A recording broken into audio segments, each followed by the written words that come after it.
What's up, friends? Jada here with the new download, new orientation. Feeling good about it. Okay, so we are now commencing chapter 2 of this process. And to share what chapter 2 is, it's essentially it's the very initial idea of Ahzirian fundamental launching fuel source is a weekly release of an audio-visual experience. And I've made multiple approaches at doing this and have gotten stuck in a few different places and getting stuck is just a natural part of this process. And I feel I don't need to be stuck anymore in the way that I was. So let's articulate the way that I was stuck moments ago and its solution, the problem and the answer.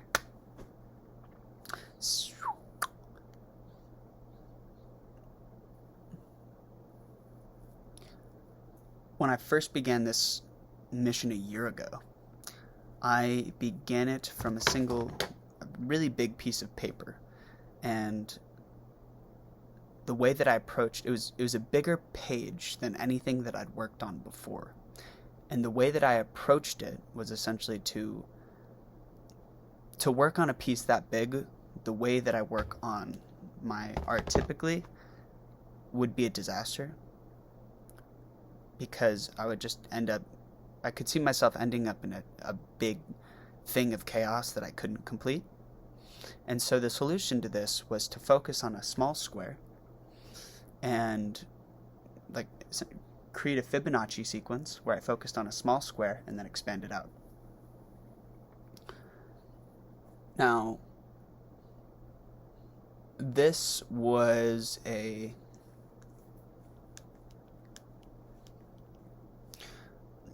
great idea, essentially to start in a small space, finish the small space before moving into a bigger space until I got the whole piece covered, and then once I had the lines down I could just add color. That was the idea. What ended up happening was I got to some degree and it was looking good, but then at one point I had acid and I just decided to go fuck it and wild style on the whole thing, which often happens. And what this was a demonstration of was the madman taking the reins, and the moment that he takes the reins, he always crashes the ship. It's just and he's always waiting to be given the baton, for that moment that the captain isn't watching and just ever so briefly ends, and he's handed the reins, and he just goes, and he lights up, and he burns the whole thing to the ground. So he goes wild style, and then the rest of the piece for me was exhausting, because I was working, it was like I was just trying to clean up this giant mess. Like a kid had run into my house with all kinds of crayon, and I was trying to make it make sense, but I was working with so much all over the place that it was really exhausting, laborious. But I kept on going with it until I eventually lost the piece. And then when I restarted the piece, I started it digitally, not taking a photo, but I started digitally. And the digital piece was a synthesis with the digital piece I started with the same process. I zoomed in to, I took a big digital piece, or big digital canvas, and I zoomed into the smallest space, and I filled it with tons of detail. And the thing about doing it on a digital space is that I can zoom in a lot to a degree that it gets really pixelated. And I personally enjoy drawing in a really pixelated space, but I can't print like that. And the amount of detail and depth and time that actually goes into creating a space like that, and then to have it be super janky and pixelated is kind of it's kind of, in some sense, it's worthless because it's so pixelated. But, if the lines were sharp, whatever was in there is really cool. But I ended up blowing that up, and I blew it up. Instead of coloring it, I just started colliding other visual elements on top, like I would almost like a Photoshop style. And I brought it to a point where it essentially became, I got stuck. I brought it to a point where I got stuck, and there was like one little piece to fill, and I didn't know how to fill it. So I paused on that mural, and I paused for a multitude of months, and then I picked up the baton once again in this current iteration of Ahzirian through the plan of action, where I started with the photographs of the digital piece that I began before. I started with the photographs of the physical piece that I started before, and I just started coloring it in. And then I started zooming into the lines. And the thing about the visual piece before is that the lines weren't solid. When I say they weren't solid, it means there were still places that I needed to interpret. I didn't make the lines official, I gisted them. So I found that once I started adding color onto the gisted lines, then I had to decide what the lines were going to do. And when I started to decide what the lines were going to do, a whole new image began to emerge out of essentially the spaces that were not, the spaces between the piece that were ambiguous, then started flooding new form into being, and the piece changed quite rapidly, and I let it change, and I started changing it with color, but it ended up being, again, a really big space with shit flying through, and also got to a point where it was like so much chaos that I didn't know what to do with. So I decided to, and during this time, I wanted to do this weekly release. And I kept on essentially telling myself, like, okay, you just got to finish a small part of it, finish a small part of it, finish a small part of it. And it was really, really hard for me to just finish a small part. As simple as it may sound, and as spot on as it may sound, I was thinking, like, I just got to finish a small part of this giant mural, and that will be the piece that Ahzirian is birthed into. And so I'd zoom in, and I'd do a bunch, but it would never gel. It wouldn't come together, and I really exhausted myself in the process because it wasn't like a fun process for me to try so hard to finish a small piece of this mural. It was like my passion wasn't really in that space, and I wasn't able to take creative leaps in the way that I wanted to because I was so finished on getting it done. And so I realized that clearly wasn't the way. So then what I did was there was a cool image that was being evoked within the large mural, which was essentially a painter, the cosmic musician, holding a canvas with a man and a guitar coming out of the canvas. His strings and the neck of his guitar was the framing of the canvas, and he was inside of the canvas. And then behind him was this kind of like blue abstract oceanic background. And I decided to just focus upon what was in his canvas rather than what was out of his canvas, the big piece. There was a piece within a piece, and so I walked into the piece. And I destroyed the man with the guitar, though he was one of the coolest figures in the whole thing, because I had the idea that I was just going to focus on the background of the image that he was coming out of, and then from that solid relationship, I would let through, like, then I could fill him in once I got what was behind him. And I didn't want to do the space behind him with him in the image, because then it was like I was just continually working around him, and I wanted the freedom to just do whatever the fuck I wanted and just collide shit and blow shit up within that canvas. So without feeling like I needed to work around him. So I did that. I omitted him. I just focused on this space. And what do you know? The space floods into this giant thing of constructed chaos where it also comes to a point that I'm like, this can go on forever. This process can go on forever. And so I'm just like looking at it, and it's like, it's getting to the piece that it always gets to, which is, it's just so much. It's so many things, and it's like so many different pieces and little ideas overlaying upon each other, and it looks pretty cool. There's not really like a central theme within it. It's like just this cool little alien world. And I also, during this time, as I walked into this collapsed infinity, also,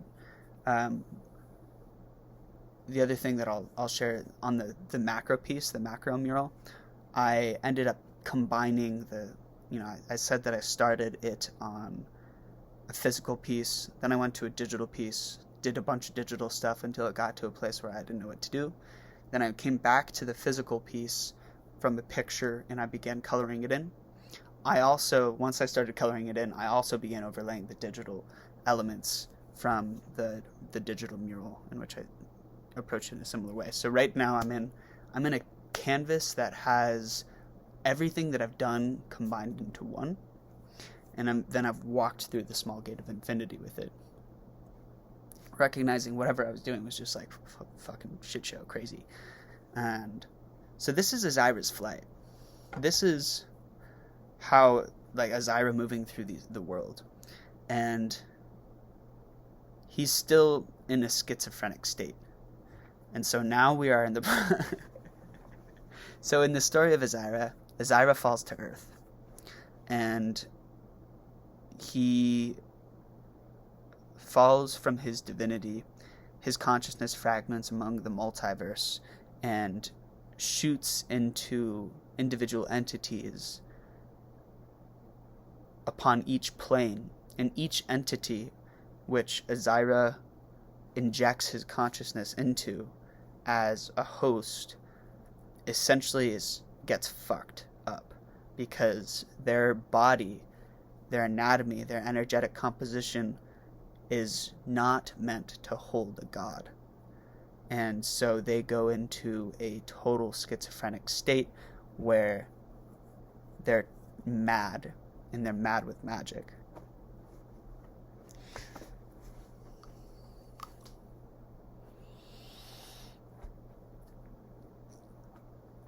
And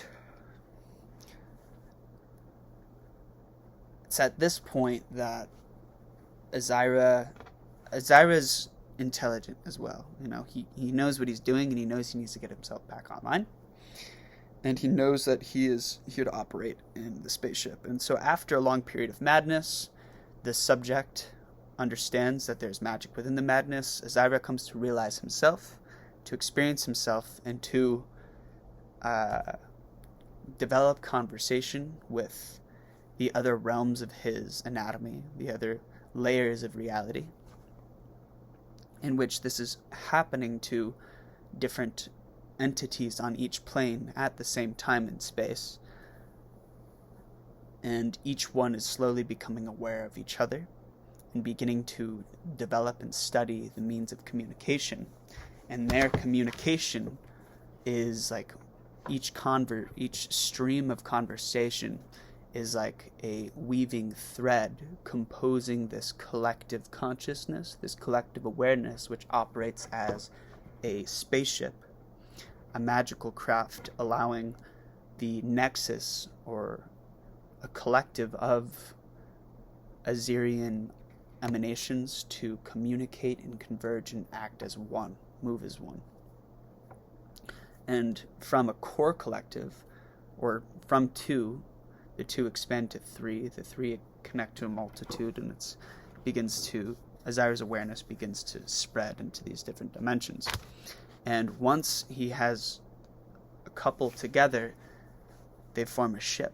And from the ship has an AI, an artificially intelligent, an Aya. We call it Aya, but it's essentially an AI. And Aya is the intelligence of the ship. It's Ahzira's, it's like a super consciousness that Ahzira can lean into rather than doing it all himself. It's a container for the chaos.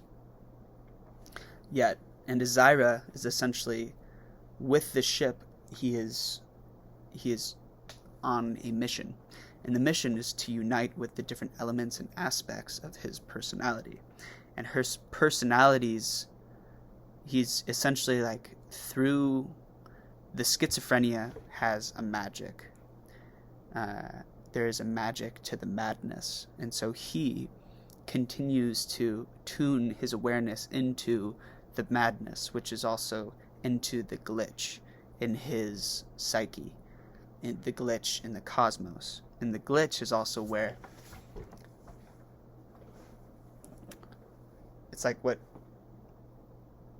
he's continually riding into an anomaly, a space that breaks the rules of reality at whatever game is happening.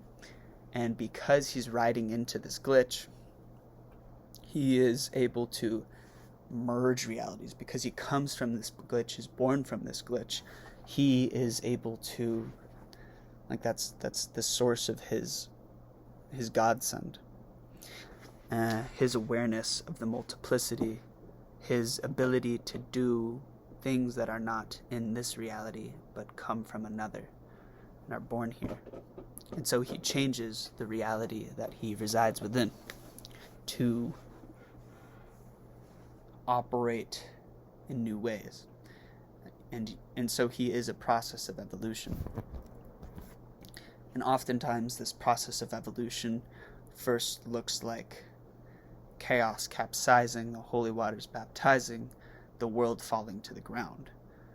He lives in the heart of a paradox, and in his wake there is this holy war where empires fall, and whatever systems were in place, saying this is the way things are, Ahzira walks in and he immediately sees through eyes that are unbound and untethered to the construction of reality which lives in that matrix.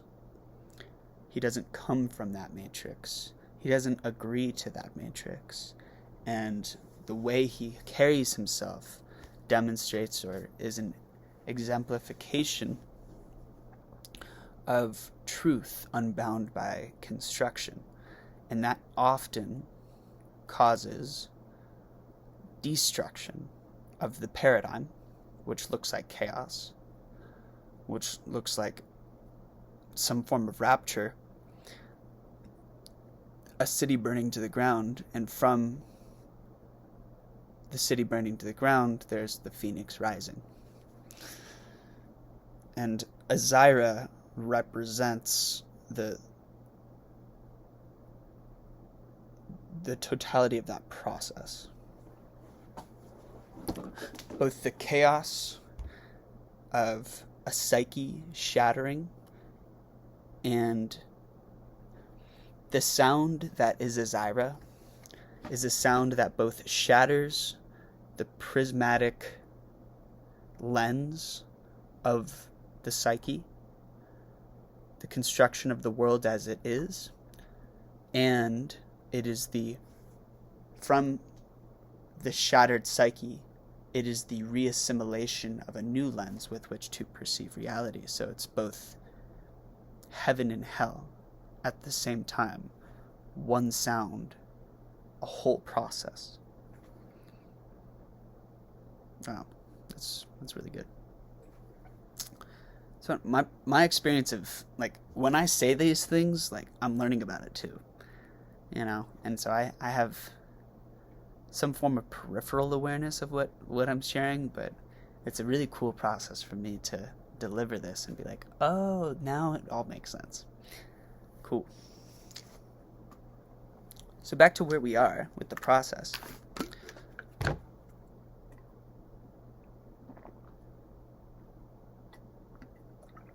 This chaotic and schizophrenic state that happens after the fall is seen through our mural process. seen in the mural process is Ahzira. Ahzira is cultivating skill in how he walks through reality.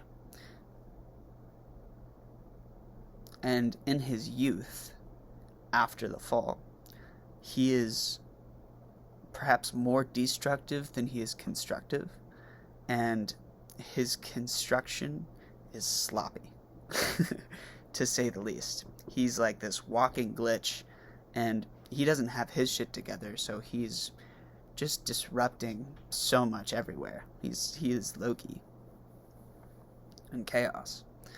And there's a part of him who's also coming through and like doing his best to arrange the chaos, but he still doesn't really understand how to do that. And so that scene in walking and all of these murals getting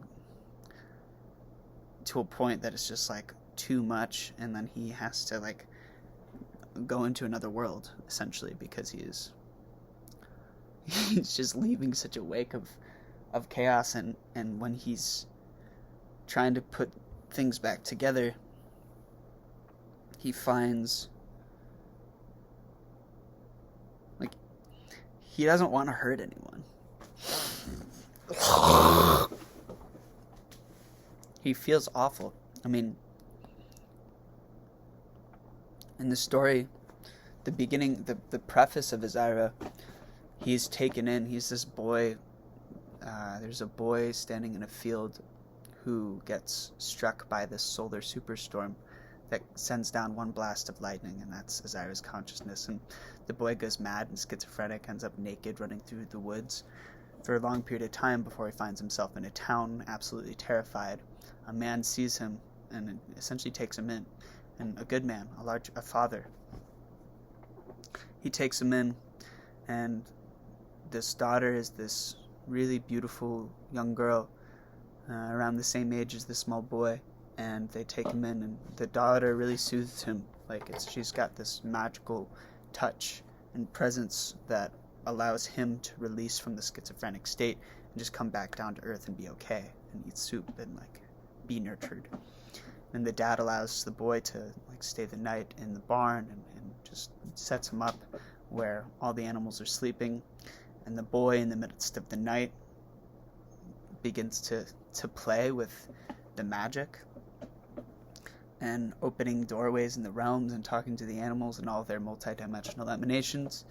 And then this little girl like hears something going on in the barn and walks into a super like walks into the dream lucid in reality, and Ahzira painting these dream worlds in this space. And when he sees her, it's like they touch God together. And then the father walks in, and Ahzira gets startled, and the same presence that is him connecting to God and the divine then becomes him. It's like just as amplified upon the other side. Ahzira gets startled, and the very girl that he is witnessing God with becomes like the attacker and the oppressor that casts him out of his kingdom.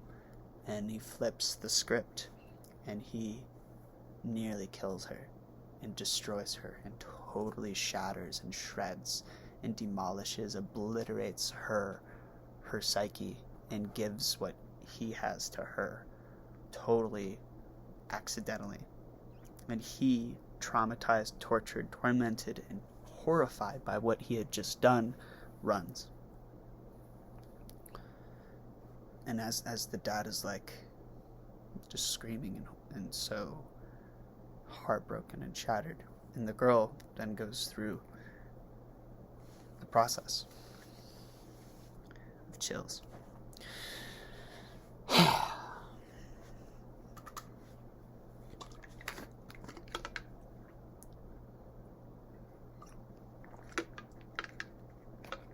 And the process is finding the magic in our atrocity, finding the magic, and it's a universal process of finding the alchemical gold, mining the alchemical gold in our misery, in our suffering. It's coming to life because of our suffering.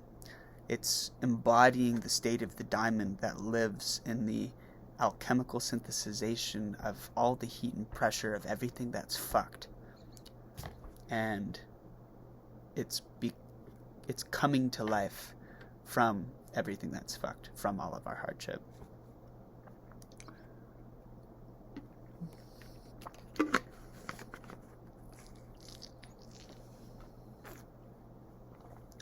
So, with all this, there's a new directive. And the new directive is to finish a piece. And rather than focusing upon getting the first edition of Ahzirian done, it's just, I want to focus myself on being in a rhythm of starting a new piece every week. And I can do it through the Infinite Mural. I don't have to. I just want to start a piece every week. And also, dude, like, I can do the Infinity Mural connective tissue on the other side of the equation. It doesn't have to be on the forefront, meaning, like, consciously making these pieces connected. The pieces are already connected. And I should just focus upon, like, doing them and getting myself into a rhythm every week where I'm doing them. I would like to focus. Wow! I would like to now focus upon creating an audio-visual release every week and entering a stabilized rhythm of this process.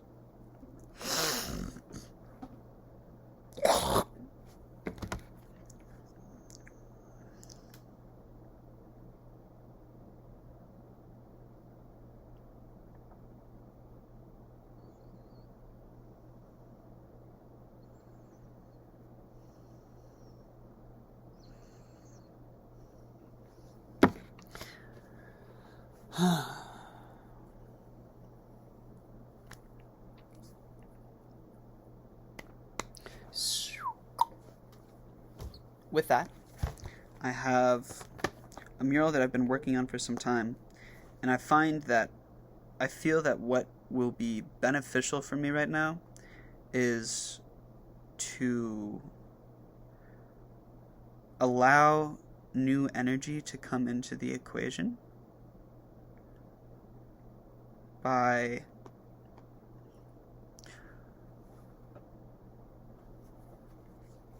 releasing this and gaining momentum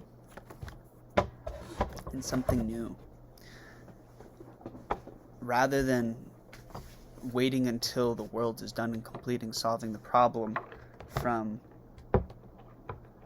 the same world.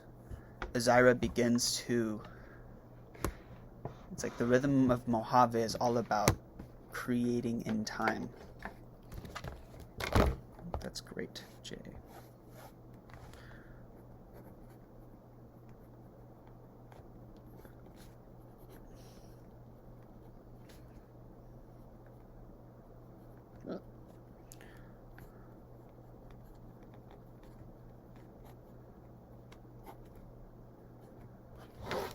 The Rhythm of Mojavæ is all about creating in time, casting and sharing a transmission, and entering a relationship with reality where this transmission is continually there and continually engaging reality in real time, rather than trying to put this thing together, rather than trying to put this thing all together and then release it to reality.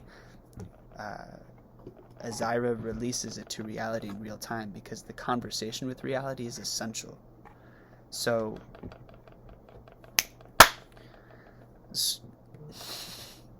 we have been in a regular flow of, not that it's perfectly in time, but we've been in a regular flow of releasing daily output to the world, which is really new and cool and authentic and fun. And the daily output has been largely the mural. The mural's progression every day. And there's also been alchemical synthesization of the music. Now I know the music flourishes when I'm creating a piece that I'm casting out to the world, and I know that there's something really unique that happens when the music has the world to land upon.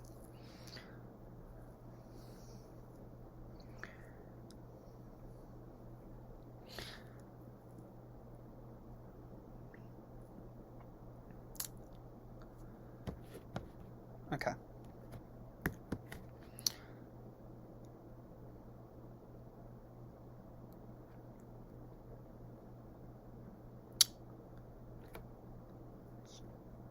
So we will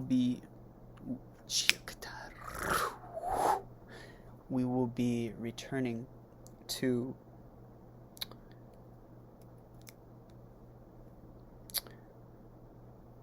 the weekly production, where Sunday is God's Day, the date of release.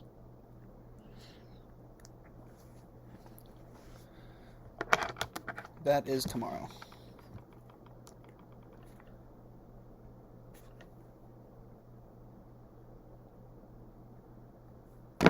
Sunday is God's Day, the day of release.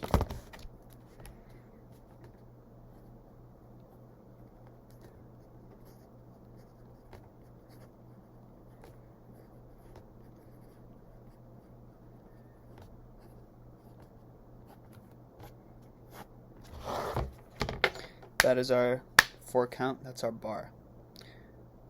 Within each 4 count, we can fill that space with anything that we want. What matters is that there is a visual audio release. So, tomorrow, really this starts next week. That being said, I would like next week to be something new.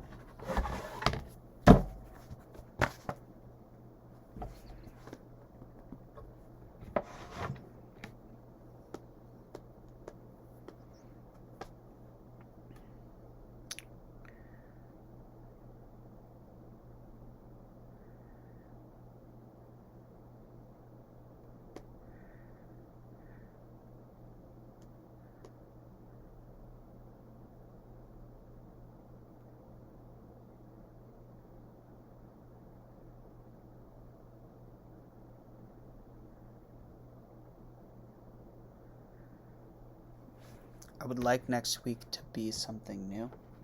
Start this process totally fresh. And right now, I have Shala. Well, I've just kind of released something, a visual audio release for this week. It's not this mural, though, because the song wanted to be something, a different album cover. And that's kind of interesting, isn't it?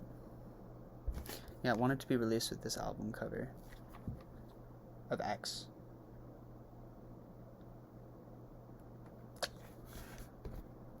Which does have this mural overlaid.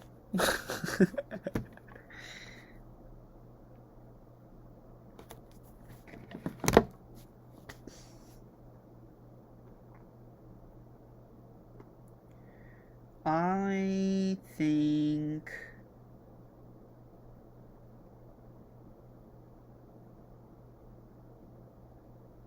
we can finish this today and move on tomorrow. Or move on, I guess we have tomorrow as well. Today and tomorrow to finish this piece, or at least get it to a point where I'm happy to walk away. Or rather, how about this? I'm walking away into a new realm on Monday. Do this as good as you can. Take this daddy down and let it go. Just cast it.